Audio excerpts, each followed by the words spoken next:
Sveiki mūsų mėly žiūrovai. Šiame video papasakosime istoriją, kas įvyko Su mūsų baze. Praėjusią vasarą mūsų bazėje įvyko tragedija, kurios nei vienas iš mūsų nesitikėjome. Tai dabar atskleisime, kas pas mus įvyko. Mūsų bazė buvo visiškai sugriauta. Deja, bet pavyko įsaugoti. Tik vieną nuotrauką po bazės sugriavimo. Viską atnaujinę ir atstatę supratome, kad naujieji statiniai yra daug kokybiškesni negu praeiti. Po ilgo laiko nekėlimo atnaujinome bazę. Ir dabar jums viską parodysime.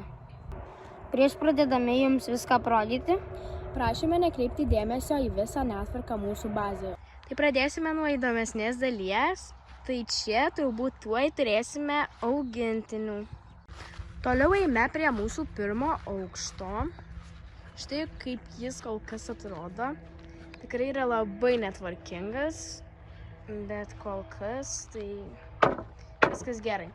Jeigu atsimenate, čia va šita vieta buvo ir štai.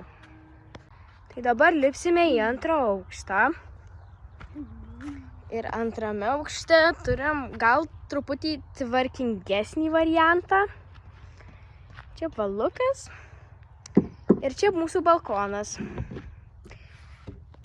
Tai turbūt jūs visus sudomino ši vieta, kuriame turime labai daug sodo gyventojų, apie kuriuos tikrai kalbėsime kituose video. Štai ir atėjo pabaiga šio trumpo video, per kurį mes supažinome jūs su mūsų naujaja baze. Ačiū, kad žiūrėjote ir iki kito karto.